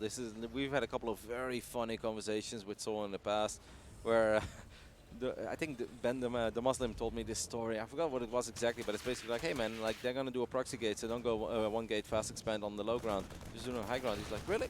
It's like, so if I see a proxy gate, you don't think I should expand? And Ben is like, what? You're one of the best Terrans in Europe. Why are you asking me these kind of questions? You know? So he's like, I don't know. I would just still go with the regular build to see how it goes. Like, no, mate, just build your commands in the main base. He's like, oh. And that sounds like pure souL to me. Yeah, he's a machine, like, but with a machine that's hard to reprogram. Yes, exactly. Anyway, we'll see where he takes this game. These Lings were pretty annoying, and they got 2 SCV kills, but this time souL is not going for that very quick 3-command center opening. Bly has been making quite a few Lings. We know that Bly is relentless with his run-bys in general. It's one of the more annoying Zergs out there, but Bly often doesn't do it in a way kind of hurts his economy, so he's putting a little bit of his own economy on the line, trying to get that damage done on the other side of the map. Back at the first player cam here. I'm actually really loving this. I wanted to see it in action, but now that we get to see it, an interface made just for this, and we're seeing Bly, you know, he's not only the eyes, but the minimap that he keeps glancing at here. We can see his plan. Once again, the Ling run-by attempt. He does see Hellions in the natural, so it looks like he's going to put the Lings behind the minerals at the third base and wait for those Hellions, which he's seeing with these Overlords, until the Vikings kill them, of course. Just seeing if that natural opens up or when the Hellions move out, so we can go for another one of those run-bys, which actually got him so much damage in the early game in game number 1. There's a few more Lings popping out now. He's finally going to take control of that Reaper. He's moving a couple of the Lings there. I think he's confident that the Hellions have moved away. Maybe he just wants to get a cancel on this command center, but nope, all of these Hellions are still there, so that plan did not work out. And this is what I mean. He made a lot of these Lings quite early on, and this may not seem like a significant investment, guys, but it actually does really slow the Zerg down quite a bit. And that's why you often see souL running around with like 4 Zerglings and the rest of it is Queens. And if he needs more, he will make them then. with a lot of the Zergs, they make these links a little bit earlier, but now he really didn't get anything out of it. And suddenly, all of these Hellions are going to be very hard to deal with. This is a very ballsy engagement by Bly. It's sort of working out because at least I think he got 2 Hellions so far. Yeah, he had us around there for a little while, and the Hellions, I mean, if it wasn't for just sheer numbers, he would have actually gotten cleaned up there, but thankfully for souL, he just has so many Hellions that he just tanked the Zerglings straight up. That was very nice. Evo chamber block there, making the Hellions come down the south, so they have to eat these queen shots, but the drones are also dealing with a lot of barbecued meat here. Oh, there's a Liberator. Man, they're tucked on top of each other. The Liberator in natural as well, and that means that all of these other drones were still lined up. 14 workers going down, and the economic advantage that the Bly did have after making those first links, I mean, that's gone again. He's going to have to remake all of these drones. Don't forget, during all of this, the queens are just chasing around. They're trying to defend. They're not injecting these hatcheries. I think that souL is very, very pleased with how that went. I feel like Bly wanted to go for Lingbane Muter again in this game. Like, he just got all of his gases, or tried to get all of his gases. It's not really, it's a bit of a pipe dream for him right now. He's taken so much damage. And souL has that third base as part of his wall in. He's got 1-1 on the way for his Terran units. The engineering base tucked away very safely over here to the right. It was such a cool move with the drone morphing into the Evo chamber, but the problem is there were no additional Zerglings. After he lost the links in the middle of the map, there were no more links. So it's like, okay, cool, you're really forcing these Hellions to go around. They're eating a couple queen shots. Now what? All your drones are actually stuck there, and that's what allowed the Hellions to get those 10, 12 kills. A little bit of a run by here, but souL is more than ready to deal with it. It's floating over this orbital command at this point. I mean, obviously, if Bly makes it through the next 2 minutes of this game without taking any drone losses and maybe get a good fight somewhere with some Banes, I mean, Baneling speed is on the way, this game is still very winnable. It's still very doable. It's still early on, but most Terran players will look at this and be like, yeah, sign me up. I'll take this phase, or I'll take this scenario. Yeah, I would say it's definitely a good spot here for the Terran. He's got to drop down here to the north. He's got a Liberator to the south, and the Vikings gotten 4 kills on Overlords already, looking at a number 5. That's quite a few Overlord kills for one Viking. This hatchery's also in a lot of trouble, but Bly's army is not anywhere to be seen. Does Bly have an army? That's also another good question. 27 lings, that's an army, technically. Yep. These queens are actually just by themselves. I think the Marines could have taken that fight as a Liberator being annoying as well in the main base in the natural. That Viking that you pointed out is also still going crazy, picking up Overlord after Overlord. I mean, obviously Bly did double expand this time, like we kind of thought he should have done on Kingscove. This Liberator is sick. So frustrating. There's more metavacs. I mean, this forward base, by the way, this is a very, very important hatch. Losing the one on the left top side, that's painful. Can we get a 7th Overlord? That's something you can live with. You cannot afford to lose this forward base. 7 Overlords to this one Viking. Aye, aye, aye. Is that a 4th Viking, Maynard? It's going to become greater than if it keeps this up. Dropping the main base here from souL. I mean, this is not an inspiring drop. It's going to be able to get cleaned up pretty nicely here for Bly. But he's been taking so much damage to his economy here from the Terran, who's just been all over his side of the map. And where Bly is his strongest is when he's being aggressive. And in this game, he just hasn't really been on souL's side of the map since his early game Ling attacks. Yep, and those didn't work out either, right? He was waiting, really. he was waiting, he was kind of playing the guessing game with himself. And he's like, I really hope that the Hellions are out of position now, but it turned out they were not. And then obviously he just wasn't able to deal with the Hellions on the other side of the map. I'm taking a glimpse. Seems like Hellraiser has put himself in a phenomenal position against U-Thermal in the first game. That's actually somewhat surprising, right? Yeah, I mean, U-Thermal's certainly someone who I would favor against most people in Europe. Not really matchup dependent. He's so strong at every single matchup at the higher level of the European ladder. But Hellraiser really putting in strong. You know, he's a massive fan of Kiev. So Yeah, Kiev. Yeah, Kiev. Yeah. My life hack for being able to say this correctly is basically say I'm from Northern England and I'm trying to say Keith. Keith. You know, Hellraiser had a phenomenal showing at, phenomenal is maybe slightly exaggerated, but he had a great showing at the recent Home Story Cup. He started his group 0-2-0-4, and I'm like, you know, it's a very tough group. And then he just went, I don't know, super rampage. He won 5 best of 3s in a row. He beat the Korean Terran player Bunny. He beat Showtime. He's just beating everyone. Like, you don't often see a guy starting a massive round-robin group 0-2-0-4. And then just suddenly win 5 best of 3s in a row. And he actually advanced to the next phase of Home Story Cup as well. Took out Stefano the next day. So Hellraiser, like, I know he's been on the up and up for a little while, but then I think he also had a couple of disappointing showings. But it really seems like he's finding his rhythm and his stride again. And once again, if you guys want to take a look at that is over on Wardy TV. The score is 0-0 between those two lovely nerds, but it definitely seems like Hellraiser. I mean, when I see Pronos players get Shadow Strike, also known as Blink DT, I feel like they're often in a pretty good position, Maynard. Yeah, that means they have money to burn. Yeah, usually. besides Fair Dragon, he gets it every game. But if you're not Fair Dragon, normally it's a luxury upgrade. I feel like when the Protoss is at that point they're getting Shadow Stride, they're basically like lighting a cigar with a $100 bill. Yeah, That's how I feel when it's almost a bad mana upgrade. it really is. Almost. It's like, oh, you're trying to take that fort? Well, I've got 7 bases. Well, look at my 7 blink DTs. And people are like, wow, they're really good. And they go, yeah, they are. It's because I'm rich, baby. That's why they're good. If I lose them, it actually doesn't affect me negatively at all. You know, I must say that actually the last night before I came here, I was like, let's play a couple of meme builds. And I was like, okay. I was thinking back of Nightmare, the Korean Protoss. I was like, okay, some like weird Zealot blink DT all in. I was like, let's give it a go. And the very first Aaron that I played against, he did not like it. I'm not going to repeat what he said to me, Maynard, It's but probably for the best. let's just say that he wasn't happy to lose against a Zealot blink DT all in. I was like, you know what? I can see potential here. It's like the funniest thing in the world is like when your blink DTs walk in and then you see like the mule come down from the sky and you're like, yes, no scans for you, baby. It's amazing. Feels like when you're forced to basically switch over to get a Raven, it never feels good. When you have no intention to get it, but you're like, well, this guy's blink DTing me, so now I have to get it. Yeah, no Feels bad, man. No Terran wants to go there. As soon as we have any updates about what is happening with Bly, we'll of course let you guys know. We're still in the middle of that opening match. This is the opening match of Group Stage 2. I mean, all the groups are already done, by the way. No, I don't think any group is done, but there are certain groups that are already, I think, in the lower bracket match. We'll take a look at some of these results. These are new results for me as well, so I'm very, very excited to see what we have missed. So Clem took apparently a best of 3 over Ziggy. DNS and SwordOf won their opening matches. Yeah, I told you guys a little bit about that. Wow, look at the results in Group C. What? The 2 Swedish Zergs on top, wow, Maney. Sweden. Yeah, Harstam and Nurcho. I mean, Nurcho has been having a bit of a rough 2019 so far. Obviously, starting off things strong in Group Stage 1. So it's not a surprise to see him in 3rd place, but Harstam actually having a bit of a rough time at the moment. Goblin, 1-0, your boy. Shadone and Savano and no slouch. No, it's cool to see Showtime getting a win there as well. That Group E is actually very tough. Oh, I'm a little bit surprised about what's happening in Group F, because Snoot, okay, I guess maybe Snoot lost the series to Drogo or something. That could be possible. You mentioned Hellraiser and Uthermal, and Group G is happening on Wardy TV. They're mid-series at the moment. Yep, Hellraiser up 1-0 at the moment over Uthermal. Marine Lord and Cham are winning Group H. Must say I'm a little bit surprised Group D as well. Risky at the bottom of the group. I mean, Risky is capable of putting up some good showings. My favorite New Zealand Zerg since Betrayus. Yeah, I mean, Petraeus is a legend. But yeah, Group C, Sweden. I think that's what stands out the most right now, right? Yeah, I mean, it's also kind of nice to see Mana doing well in his group. You know, Mana's been a little bit frustrated with his performances in a couple of the last WCSs, feeling like he can do a lot better. He's a previous finalist of WCS. Austin, last year. Yeah, I think he also won his first group stage 2-0, so Mana absolutely looking very good so far. I am curious to see what happens between Goblin and Showtime. I obviously think Showtime is the favorite there, don't get me wrong, but you know, that's the kind of PvP that does bring a smile to my face. It's good to see Drogo playing well so far. I think a lot of people expect quite a bit of Drogo this tour. I think he's one of the dangerous outsiders. Don't forget that he really pushed Serral to the limit in WCS Challenger. He absolutely did. Drogo's actually, I feel like, leveled up. He's a whole new man in 2019. A lot stronger than he's looked in 2018 and previous years.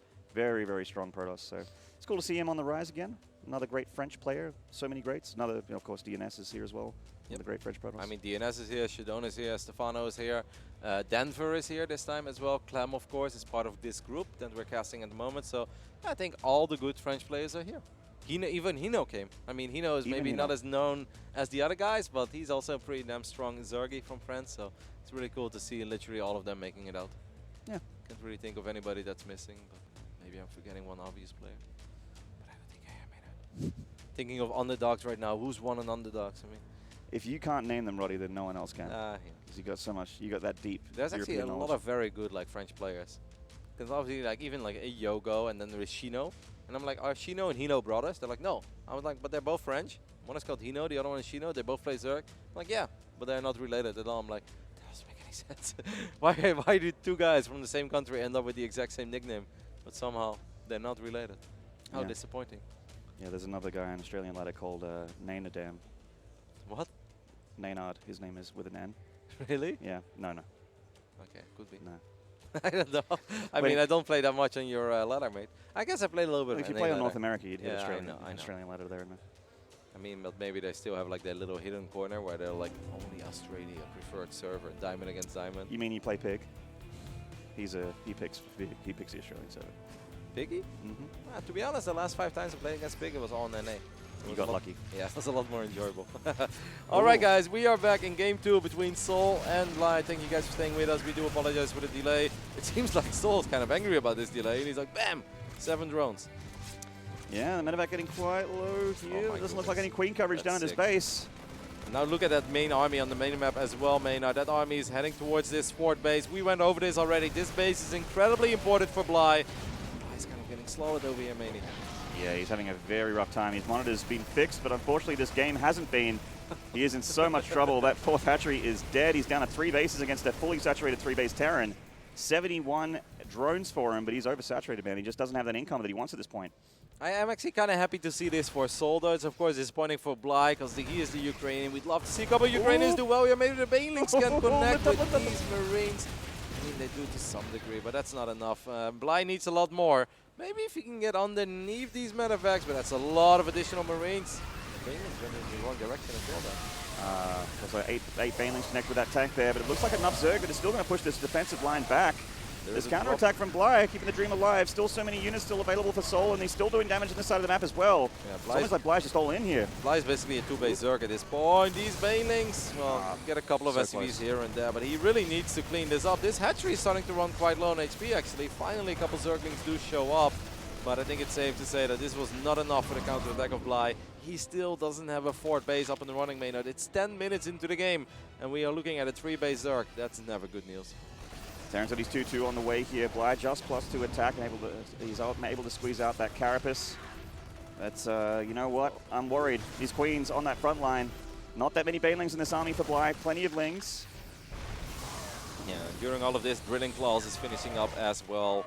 I mean, Bly's trying to do whatever he can. He does have a lot of Zerglings. Maybe he can scare this army back, and maybe he can drag this game out a little bit longer, but it's safe to say that Bly needs a victory, and he doesn't need a minor one, guys. He needs a massive one. He needs to basically demolish an army without really losing too much, or potentially kill 25, 30 SCVs on the other side of the map. Maybe then we're looking at an even scenario right now. But the way that it currently stands, souL is just running away with this game. This position is so tough for Zerg to dig into as well. Luckily, he does catch that tank before it becomes a problem, but now there is a choke point of bio with mines as well. The mines connect there with the Lings. There's still one available. It does actually hit a lot of the bio as well as the Lings, so not the greatest connection on those Widow mines. Means that Bly is actually going to take an all-right fight here. It was all right, but in the end, he wasn't able to pick off the majority of the Marines, right? There is a big drop heading towards the main base as well. That's 16 Marines. This is actually going to be really quite painful. We're getting a little bit of picture-in-picture of the same shot. That's really cool. Yeah, there we go. All right, so the picture-in-picture now splitting up. We're seeing action in 2 places of the map here as we got those mines recharged and ready to fire again. souL sending a reinforcement of bio down here in this choke point. Really, really abusable spot here for Terran, especially with tanks. I think he picked off the spawning pool, by the way, Maynard. That's massive. Oh, wow. That's pretty much the only thing that he was able to make, right? I mean, we do still have a Baning Nest, and we got that Spire, but rebuilding the spawning pool 12 minutes into the game is never a good sign. I love the way that souL played this, man. He was super passive in game 1, ultra aggressive here in game 2. He's like, no 4th base for you, my friend. And we all know that as a Zerg player, you need desperately a 4th. You need a 5th if you want to play Ling, Bane, Muda. It needs to be the other way around, but souL's like, nope, we're playing my game, you're following my moves. Yeah, this isn't engageable anymore for Bly. Like, he's got some Lings coming in, the burrow and unburrow on these mines for souL, making sure that they're ready. There's just too much Terran here, Roddy. This isn't engageable. He can't actually attack this from any angle. souL set it up way too well. I hear Todd from upstairs. Guys, look at it, look at it. We're looking at this supply, Todd, and it is an overwhelming advantage here for souL. 180 supply pushing down this ramp. He's working on this hatchery as well. Bly, we know that he likes to fight till the last link, till the last Baneling, but I think he also knows that the writing is on the wall for this one. He's going to get ready for a match against Ziggy. Well, the winner of this series, which is going to be souL, guys. Yeah, Spoiler alert, is going to go up against Clem, and that's going to be one hell of PvP, and I'm really curious to see who wins that one. Yeah, it's actually quite hard to call. The reinforcements from souL here, just tying a bow on this one. This is all done and dusted. We've got those Banelings rolling in. They're going to get a good cluster of Marines here if they're lucky, and they do get some there to the north, but the Widowmine burrow, they get rid of what's left of the Zerg, and souL is going to go for an A-click into that natural with what remains here of this army. He's still just rallying across the map, and as Bly loses more and more hatcheries, he's going to lose more and more steam here. Yep, the Banelings are going to try to connect with the Marines for the last time, and actually the last 2 fights, it really wasn't that bad for Bly. The problem is, guys, this is not a fair fight anymore. souL's economy is insane. Bly's economy has been in shambles for the last few minutes, and also his production has been in shambles. I mean, he even lost the spawning pool. He's sort of pushing his army back one more time, but the reinforcements have arrived, and I don't know if we have any Banelings left, but The moment that Bly's out of Bane Links, he's obviously out of hope of winning this game. You saw that one little Bane. This is the one Bane rolling, and there's like one very hurt Bane morphing right next to the hatchery. He's like, can we do it, guys? I don't think it's going to be able to. Bly's down to 2 bases now. Terran just continuing his stranglehold here on the Zerg. Up 2 bases. There's the GG from Bly. And souL is going to tie up that map score, or actually take the advantage of the map score, as Bly was 102 to 101. Now he's 102 to 103. Yes, that is correct. So in the head-to-head, souL now actually having the lead. Still down a series, though. He is still down a series. Historically, between these two, still 36 against 35. But souL wins it here in Ukraine. A very big one for him, obviously. And also, hopefully, one that really makes him feel like, hey, maybe I can play as well at tournaments as I play at home. Because that was a very good showing by souL. Game 1, maybe the first 10 minutes, he looked a little off. He looked a little lost. He looked a little bit confused. But hey, the moment that he put 2 and 2 together, I mean, in the late game, he looked untouchable. The second game, he's like, should I be aggressive? Yeah, I'll be aggressive this game. And he kind of just outskilled Bly there. Yeah, very nice series. Let's go to an interview with our winner, souL, with Smix. Take it away. Thank you very much, guys. Congratulations, souL. It was a 2-0 victory, but map number 1 was a very, very long game. It was a 40-minute game against Bly. Did that surprise you that it turned into such a long game against a player like Bly? I mean, he shouldn't survive that long, but somehow I didn't expect him to play late games and even standard games, so I pay my attention on scouting for some cheese and stuff. And yeah, I think that's kinda always is very bad for me when I think too much about the cheese, so even my late game isn't that great. But as you played throughout that game, I mean, we saw so many great moves by you. I think 14 hatcheries were nuked or something crazy like that. But despite that, like you said, it did turn into sort of a long game. So was there any moment you were worried that maybe he had a chance? I think when he beat my build, basically, in the center, with the first my 2 medivacs didn't work very well, and I was starting to really worry. But later, when I had like more than 5 bases, I didn't think I could lose. So. And now I want to talk about your performance at tournaments overall. So like you've always been a player that everyone describes as a very strong player and they expect you to do very well, but unfortunately we don't get to see you doing that as much at WCS events. What do you think is the reasoning for that? I don't know. As long as I don't meet Protoss, I don't lose. Well, speaking of Protoss, in this group at least, you don't have to play any because your next opponent is going to be Clem. It's going to be a ZvT, and when I looked at your head-to-head score, it's been pretty even across the board. So how do you feel about facing Clem next? I don't know, maybe. I think Clem is very good, and his style very similar to me, so it will be really difficult for me, I guess. Difficult, but indeed it is going to be the next winners match. Congratulations once again with this 2-0 victory. And with that, souL will be moving forward in our first match of the day with a clean 2-0.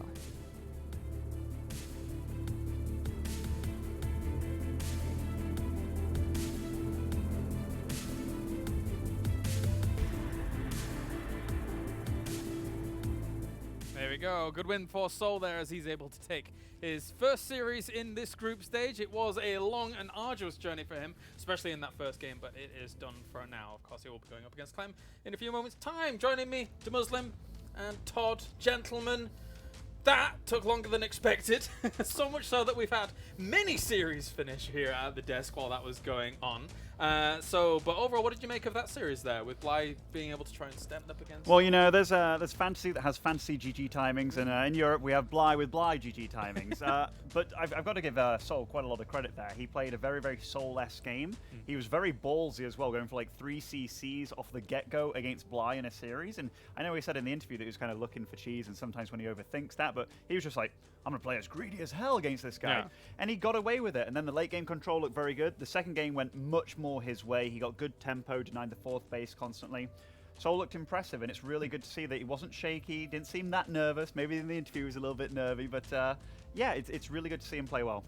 Todd, thoughts? Yeah, a little bit surprised not to see Bly go more on the aggression, but sometimes there's the ultimate mind game, you know, that your opponents are going to expect, you know, early game, big aggression, all-ins, and then you play a little bit more macro-oriented, but I think we can all tell this not necessarily his forte at the same time, even though Obviously, it can be nice to throw in that mind game. He definitely seemed to struggle in comparison to souL there in the longer games. In the great words of Hydra, the cheesiest thing a cheeser can do is play a macro game. Yeah. But, you know, it didn't work out. Like, Didn't everybody cheese against Hydra anyway? yeah, absolutely. I mean, I did it all the time. Like, I feel like this is why he said this, right? Yeah. Yes. Makes a lot of sense. Makes a lot of sense. I think, yeah, actually, you had some fun games against Hydra. I Some think. nice screenshots appeared on Reddit, you know. The good old days. The Yeah. good old days. Of course, that means now souL's going to be going up against Clem. That's a good fixture, to say the least, in this group stage. Yeah, and I think souL kind of evaluated the game pretty fairly, and that they're both very similar. They're both extremely aggressive Terran players. They don't like to let their opponents sit back and do what he wants. They like to dictate the pace of the game. Here we get to see some of the highlights here. I thought this was very patient play from souL, like using the low ground, keeping the main brunt of his army there with the tanks, and you see that he's just way ahead in workers, way ahead in supply. Here it's a little bit shaky, but massive connections from the Widow Mines there. I really like the way souL played. Also, that burrow when it happened, like right in front of his army, that was kind of crazy. I think, didn't the scan happen before the burrow? I'm not even sure, maybe, but anyway, regardless. And souL is one of those high MMR players as well in Europe, like before he's reached 7,000, I believe, too, and it feels like he's kind of like the promising new generation who hasn't necessarily, you know, kicked into full gear just yet, but the potential is there. I feel like eventually in Europe, souL definitely could be maybe the top name in terms of Terrans. What do you think, the Muslim? I mean, the big European Terrans are Hero Marine and Euthermal, but you've got some guys climbing up there real damn fast, and it's Clem and souL. Like Clem, he's been making some of the Challenger qualifiers, getting 6.9k in those things, and it's really hard to win those ladder qualifiers. And souL, yeah, he's a guy that sits, I think, currently at 6.8, but we saw in this series, he looked very comfortable when he's able to dictate the pace of the game. And with Clem and souL going up against each other, that's going to be a gnarly one. I think it's going to be like 3-2 either way. It could be a 3-0 if souL's playing as well as he did this series. And this second game coming up from souL as well, it felt almost like just a kind of a learning from the previous game to be able to say, okay, well, Bly, I now know that this is how you're going to be able to approach it. Maybe I can just get away with a little bit more, I suppose. I love the way that he went into this second game. It was a lot more aggressive. And after seeing that Bly, he's actually able to stay alive for as long as he did, because he was mining off 20 drones for a lot of that game. He was like, you know what? I'm not going to let him get to that kind of late game situation. I'm just going to make sure that I have the key fundamentals. I attack when I need to. I have good positioning. Yeah. It was a very clean game by souL. A significant amount of damage done with the Hellions and the Liberator, actually, Todd, whilst we were watching the game kind of unfold at the beginning of that second one. So for Bly, that's kind of hard to come back against when it's going up against someone like souL, I suppose. Yeah, I wonder in what state of mind Bly was. Maybe, you know, maybe it's just one of those series where like everything's going wrong and like we shouldn't read too much into it. But that definitely was not a series at all. So hopefully he can kind of stay in it, refocus, and come back stronger. Because again, we're in Ukraine. We would love to see some of these Ukrainian players go far and provide us with a good show, especially as later on there'll be an audience here. But speaking of Ukrainians doing well, like of the other games that we were talking about, Hellraiser did manage to beat Euthermal 2-0 in his group stage, which that's pretty darn awesome, honestly. Let's take a look at the updated groups here for the moment in our current group stage 2, as we have a lot of results that came in during all of that. In fact, Todd, I think, watched 3 series whilst that one was going on. Todd, talk to us about some of those that were happening. Yeah, I caught a few maps here and there. I saw Mana win against Killers in what seemed to be like a very fast and furious series, with a lot of aggression. You know, PvP sometimes will give you that. I caught the tail end of Snoot versus Sakura, where Snoot was able to be victorious, and Sakura sadly didn't really find too much success. And the best one yet, Euthermal against Hellraiser, that the Muslim just touched on, where Euthermal in game 1 played with a massive marine and tank style that he kind of pioneered over in Europe, actually, and he wasn't able to find too much success. Eventually, Hellraiser was on 4 bases, maxed out with a lot of Colossi, Stalkers, everything, and Euthermal was just trailing too far behind in supply, as well as focused. So that was the 1-0, and then in game 2, Euthermal just tried to proxy barracks and play very aggressive. Hellraiser shut that down and propelled himself further forward. Nice. Very successful, actually, in that series, which is impressive because Euthermal is one of Europe's finest.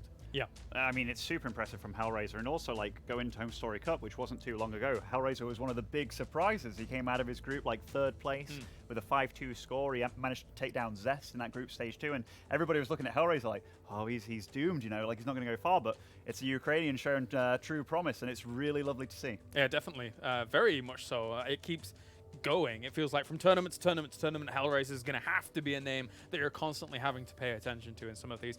You also had souL versus Estrella going on. Was there updates from that? Yeah, so it was pretty close actually. Estrella definitely put up quite a fight against souL, and souL's a guy that flies under the radar a little bit. You know, like he went to Korea, but we never really heard from him again. Then he does pretty well at WESG, and then it's like, oh, we don't hear from him. But he's been back in Europe for a little while now, and he did manage to take out Estrella 2-1. But they're definitely close games, and I'm looking forward to see what Estrella has in store for us, because he plays an odd style, man, a very odd style. I'm pretty hyped about. I don't know if it's Fear Dragon's presence here, but the North American versus Europe, I never get tired of. Yeah. And we've had plenty of, you know, Neeb and all these guys like going up against the best European players, but now we got players like Astrea. Future is here, first time to Europe, and I cannot wait to see these guys and how well they can do against the finest from other regions, not even just Europe. And that's one of the big arguments, right, when it comes to Europe versus NA. We all know that the tip-top of both scenes are pretty darn good. You know, you grab souL, Raynor, and whoever else, and you match them up against Neeb, Scarlet, Special. It's pretty close. Like, souL is obviously like a little bit ahead, but it's all about those next-level players that you don't often hear about, the Futures and the Estrellas. How are they going to match up against these boys? Because I hear a lot about them, but... From Fear Dragon. From mainly. Fear Dragon, but also, like, there's a lot of talk in the community as well. Future's a guy to look out for, I do believe. No, definitely. Really lives up to his name, I suppose. Of course, and then looking forwards, actually, sort of was already defeated by DNS in his group, so DNS has advanced on. Todd, you proud of your Frenchman? Are you going to be back in Clem as well against souL? What do you think? Yeah, of course. I said it, like, we haven't had enough deep runs from the French players for a while now, so I would love to see some of them go very far and put up a good show before losing to souL, and that'd be really nice. There are a few Frenchies that I think are going to do quite well. So Drogo, he's one that we've talked about. Like, he's looking pretty solid. Marine Lord's back. And I mean, he's been back for a while now, but he topped his group as well, so he's moving on to group stage 3, and he's looking good also. And what about Stefano? Well, I mean, he passed the first group stage without his own equipment. You know, like I don't know what he's going to be doing in the next group stage. And when his seed, when his equipment, when his equipment, as soon as his luggage gets here, all bets are off. But yeah, like he took a recent break because he was studying, right? Yeah. And then he came back within a week. He went up to like 6.7k MMR. So like that boy's just pure talent. 6.7k, that's impressive. Within a week. That's very impressive.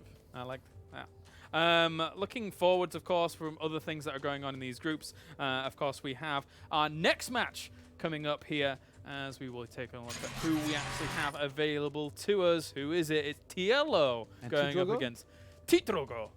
Oh, that's a sick matchup. Yeah. I like that matchup. Todd, talk to me about your fellow Frenchman. There's so many Frenchmen. Titrogo played an excellent series again in Challenger up against souL. It was a 3-2 victory for souL, but he was playing with different openers, you know, sometimes opening Dark Shrine, harassing here and there, but his execution was really good. He was adapting really well throughout, and then eventually it seems like he understands the matchup so well that he'll know when to go for those timings where he can close out the game. And even in a longer game, he looked pretty good, I thought. Just to update everybody, this is the winner's match of Group F as well. So the winner will advance on in first seed from Group F into that round of 32 group stage. So quite a bit on the line. You definitely want to be advancing in first place, of course, to, you know, have your 2 second places along for the ride. TLO, though, was able to defeat Snoot in his previous match 2-0. Yeah, and a retired pro gamer, easy to accomplish, no. Oh, no, I mean, Snoot, he also surprised at Home Story Cup by beating Raynor, I believe, 2-1 at that tournament. And Raynor, he's like the second best Zerg in Europe right now. So Dario, he's obviously playing well, but he's been traveling a lot recently. Like, I was speaking around, and apparently he hasn't been able to play StarCraft in the last 2 weeks. So he comes here and going up against Drogo, who's arguably the best PvZ player in Europe. It's going to be really rough, unless he can play StarCraft about 2 miles up in the moors, hiking. I don't think he's had as much practice as normal. He's been on his honeymoon. He's been on his honeymoon. And now he's right back here, ready to play in WCS Summer. Look at him, looking proud, having pictures taken. With his wife. With his wife. By his wife. Cool pictures. She was like, look serious. He stopped smiling for 2 seconds. Isn't right it? Back at it. I actually, his wife's gamer name is wife. Yeah. It was destined, Todd. I thought he was with. Whip. Whip. We can call her Whip. Don't know. French pronunciation, man. I just noticed Drogo's t-shirt in 6-pool We Trust. That's an old gaming t-shirt. Oh, it is? Ah. I like it. I like it. I like that a lot. So I mean, hate me Astrea, by the way. So Hate me maybe Astrea. You can keep people posted on that. Yeah. Right fantastic. Ben, do you have any games currently going on at all, or nothing No. to speak of? One of the things that I saw was Showtime just going super solid Iceman style. And Drogo always smiley and chirpy. But yeah, going super solid Iceman style against Goblin. Yeah. And he did destroy Goblin. I gotta say, for Drogo, in terms of WCS Summer, there's gotta be an extreme confidence boost coming off. I mean, yes, you didn't quite beat souL, but you took him to his limits when it came to Challenger. So his PvZ must be on extremely strong He's form always right been now. known to have really good PvZ. Like he's one of the guys that for a long time trained with Elaser, one of the best ZvPs in Europe, and he's always been super refined at it. And right now it's no different. Like I said, like I really thought he played super well at series with souL, and maybe he was just this close from winning in it. I'm really surprised about this poll, and I mean, like, I know a lot of it can come down to like who's your favorite player, as opposed to who's the one you think's gonna win. Because Drogo, he's a guy that's 6.97k MMR right now, and Dario, like TLO, he's about 6.2, 6.3. So this is very much a super high level player against somebody that has been really great, but you know, he's been taking it easy recently. So yeah, I'm definitely kind of worried for TLO. That being said, at Home Story Cup, Drogo kind of bombed out the groups and lost against players that he wasn't really expecting to lose against, such as Stefano, just after he got back from studying. So, you know, while we talk about how good he is, consistency, is it there yet? That kind of feels like the up and down roller coaster that's been Drogo's career, right? I mean, it's long gone were the days of him getting that Leipzig trophy way back. And then, you know, he pops up in a lot of these tournaments and has some pretty impressive results, but never is able to quite clinch on the final rounds. Round of 16 last time we were here for WCS Spring. Definitely not bad, but expected for Drogo. Right, Like, what you do really expect, though, is for, like, those top 8s and top 4s kind of thing. Do you think that he's probably aiming to those kind of heights this tournament? Do you think he can see himself at those heights for this tournament, WCS Summer? If I said, like, who is the only player that I think is a great favorite against Drogo, it's souL. And that was 2 to 3. So Only souL.